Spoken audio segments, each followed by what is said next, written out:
Alrighty, so do you want me to just start detailing stuff, or do you want to show me what you're doing? Do you have problems, some problems, you have questions? Just start detailing stuff and we'll run what you want us to run. Alright, Cool? so, I'm just here to learn, so. alright, so we'll start with a very basic isolation exercise for the beset, ultimately beset period, but we'll start with beset lumbar. So if I can use Jennifer, you. So just give me a right knee and extend your right knee. So he's strong on his 90s and 180. 90s and 40. He's strong on 90s, 90s, 180s. Weaker on 45s. Right? So I want to go 45 to his center. Right? So I'm going to come in and just touch, and then step straight line there on that 45 to his center. Right? And that should, if I've got my structure, my C-lock structure, right? If I've got it, that should put him in a bad position and me in a good position, right? If I do this, now this is what we call lagging, right? And I let my shoulder fall behind, I let my structure come up. At this point, we're 50-50. Whoever gets this first gets it, right? So I want to make sure that I have my structure, and as I enter, it violates him, right? So, touch, step. Okay. You'll also notice I'm not stepping around his leg.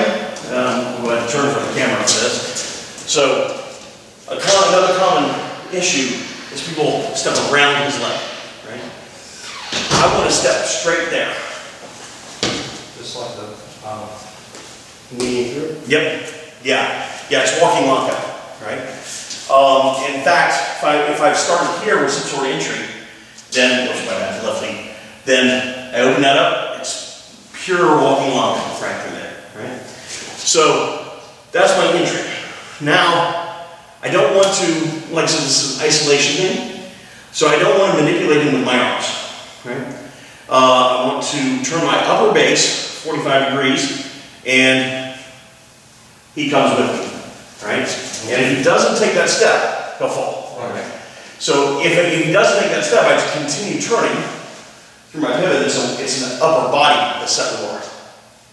Make sense? Lumbar because it's on Outside, yeah. Okay. Yep. Does that make sense? Yes, sir. Okay. So I touch, I step. Right? At this point, he should be. Yeah. Right? So now I turn, and he steps, right? So he'll step, catch his balance. He didn't, so he falls. Right? Okay. So,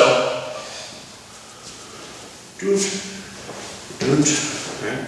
Now as I turn, he steps there. So now I'm going to open my left foot up, and that's the line I'm going to end on.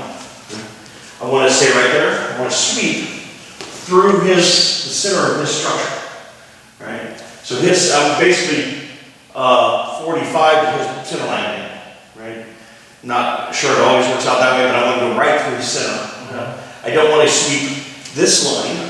It'll usually work, but it's a much tighter line. It's much harder to get precise.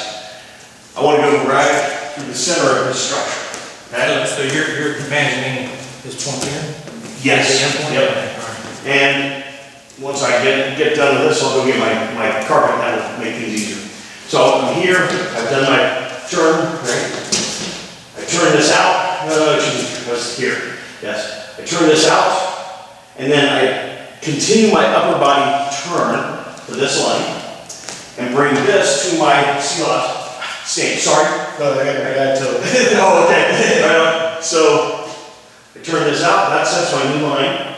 I keep my upper body continues its motion, and I pull this to my C-lock structure where I am, right? So I'll do it again without all the talking, right? So 1, 2, 3, 4. And I end up right in my C-lock position structure, right? Okay? So that's the detail. Go ahead with that. Yes, sir. I'll go get my carpet.